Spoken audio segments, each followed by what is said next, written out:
السلام عليكم ورحمة الله إخواتي وحبايبي، أخباركم إيه؟ إن شاء الله كلكم تكونوا بخير.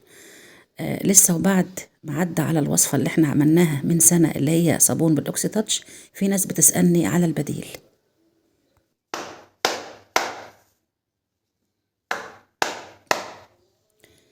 طبعا في جزء منكم عارف الأوكسي تاتش وجربه، وفي جزء تاني ما جربوش أو ما قدرش يتحصل عليه، وفي جزء تالت بيقول إن هو سعره غالي جدا والصابون البلدي من غيره بينضفه كويس ومش لازم أبدا نشتغل بإضافات غالية كده.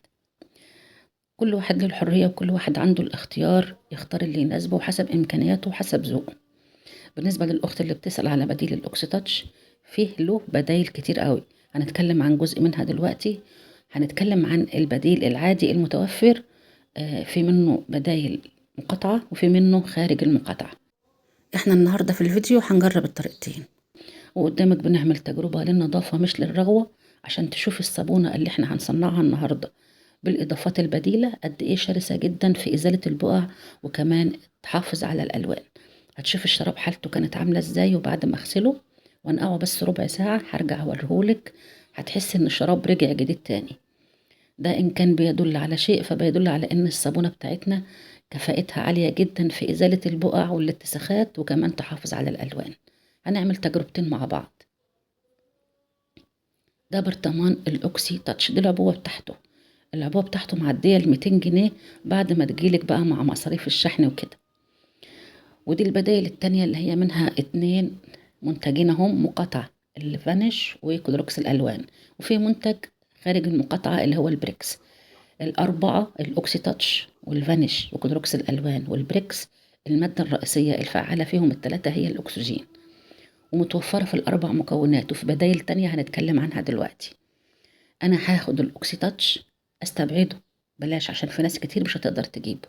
وهنشتغل بالفانيش وكلوروكس الالوان والبريكس. هناخد من كل حاجة منهم ربع معلقة، وهندوبهم في ربع كوباية مية سخنة، وهيدوبوا بمنتهى السهولة. لو جيت تدوبي كل مكون لوحده مش هيدوب، لكن مع بعض ال3 هيدوبوا بأسرع ما يمكن.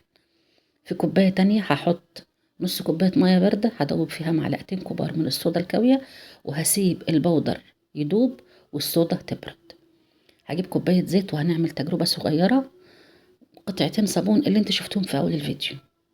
كوباية الزيت دي هنزل عليها بمعلقة من المسحوق البودر، ونص معلقة صغيرة من ملح الليمون، وزيها من البيكنج صودا او الكربوناتو، ومعلقة جل، اي جل منظف عندك سواء للملابس او للاطباق. هقلبهم كويس قوي مع الزيت. هتكون الصودا بردت، هنزل عليهم واقلب. اول ما القوام يبتدي يتقل هضيف بقى كل الاضافات البودر اللي احنا دوبناها، اللي هي الفانيش وكلوروكس الالوان والبريكس. الفوران ده أول ما يتجانس مع الصابون ويختفي هتقلبي تقلبتين 3، وبعد كده هنضيف حاجة بس تنشط لنا الأكسجين اللي موجود في ال3 مكونات دول. نص ليمونة هتعصريها في المصفى كده وتقلبيها كويس قوي مع خليط الصابون. أنا ضفت معلقة مسحوق بودر مع الزيت في الأول، وهضيف معلقة تانية دلوقتي مع الصابون قبل ما أصب بمرحلة بسيطة أوي صغيرة يعني، بس عشان ريحة المسحوق تفضل موجودة في الصابون. هقلب لحد ما اوصل لعلامة ترك الأثر، وبعد كده هصب الصابون. كمية الزيت دي، الكوباية دي هتديني قطعتين بالحجم اللي شفتيه في أول الفيديو. هصب الصابون واغطيه واسيبه ينشف. طيب الصابون ده اتصبن معايا في خلال قد ايه؟ في خلال 10 دقايق. ونشف معايا في خلال قد ايه؟ خد 4 ايام، وانا فرغت القوالب دي في اليوم الخامس. ادي النتيجة قدامك، ما شاء الله، الصابونة بيضة ناعمة، ريحتها حلوة قوي. وانت شفت دلوقتي جودتها واحنا بنجربها في الشراب، وشفت حالة الشراب كانت عاملة ازاي، وبعد كده رجع جديد تاني ونضيف زي الفل. دي كده المنتجات المقاطعة. تعالي بقى نعمل نفس الصابونة بنفس النتيجة ونفس المقادير ونفس الخطوات، لكن بالمنتج المحلي البريكس. متوفر عندنا هنا في مصر، منتج محلي سعره رخيص، الكيس ده ب5 جنيه. تقدري تعملي منه صابون.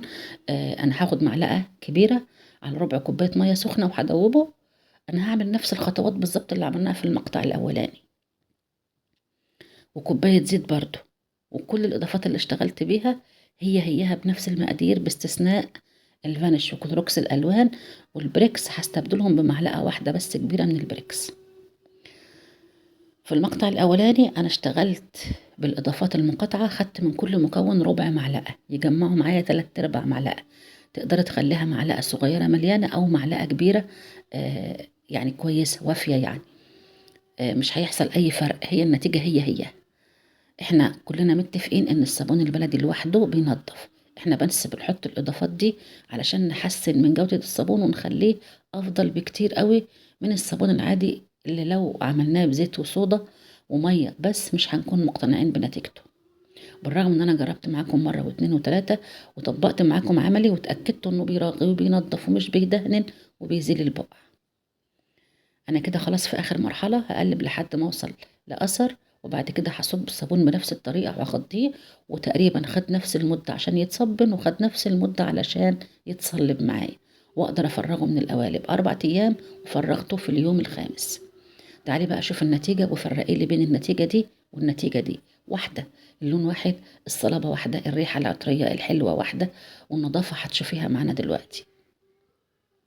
مفيش اي فرق بين دي وبين دي. الاوكسي تاتش المادة الفعالة فيه هي الاكسجين، والاكسجين ده تقدر تلاقيه في ماء الاكسجين، وتقدر تلاقيه في بلسم الاكسجين، وتقدر تلاقيه في الاكسجين البودر كمان. يعني معاكي بدايل كتير قوي، اي بديل منهم متاح عندك وموجود عندك في المنطقة اللي انت فيها، هتعملي بيه صابون بنفس النتيجة اللي انت شايفاها دي، من حيث بقى النظافة والرغوة والبياض والصلابة والريحة الحلوة. اهم من كل ده ان انت لما تيجي تجمعي الزيت اللي هتصنعي منه صابون، يعني جمعيه بطريقه مظبوطه بحيث تاخدي نتائج حلوه. ازاي؟ انت بتحمري اي حاجه عندك بتحمريها في الزيت، بلاش تحرقي الحاجه اللي بتحمريها دي عشان الزيت ما تبقاش ريحته زيت محروق. ثانيا، بعد ما تخلصي تحمير ما تخزنيش الزيت بتاعك في الازازه او في العبوه وهو في شوائب مكان التحمير، لا، صفي الشوائب دي لانها هتديله ريحه وحشه قوي. بعد كده بقى هتجيبي اي شوية قشور موالح او قشور فواكه، وهتحطيها في الزيت ده، وتقفلي الازازة كويس بحيث يكون الزيت مغطي القشور دي كويس قوي. وانقعيه عتقيه بقى، يعني سيبيه على قد ما تقدري، شهر 2 3. اهم حاجة الزيت يكون مغطي القشور علشان ما يحصلش اي تعفن. الزيت ده لو عملت منه اي صابون باقل الاضافات هيديكي نفس النتيجة دي، بياض وريحة عطرية ونظافة فائقة، ويعني مفيش احسن من كده. باقي اقول لك حاجه واحده بس، كل انواع الصابون اللي عملناها مع بعض كلها لما بنيجي نغسل بها الملابس باختلاف اضافاتها بتسيب اثر ولو بسيط لريحه الزيت. يبقى الحل ان احنا نغسل دورتين غسيل، ونستعمل الميه السخنه في الغسيل، ونحط معطر ريحته قويه وثابته في الشطف. بكده هتاخدي نتيجة حلوة قوي، وهتكون فكرة الصابون البلدي أو إعادة تدوير الزيت المستعمل وتحويله لصابون بلدي مفيدة ونافعة علينا كلنا. ليه بقى؟ هتغنينا عن إننا نشتري مسحوق جاهز بأرقام. الصابونة دي لو صنعتيها علشان تغسلي بيها المواعين والأطباق، أو حتى تشيلي بيها البقع من أي قطعة ملابس عندك، برضه هيفرق معاكي وهيوفر لك. ولو خدت الصابونة دي وحطيتيها في دورة الغسيل مع نص كمية المسحوق، يبقى انت وفرت النص التاني.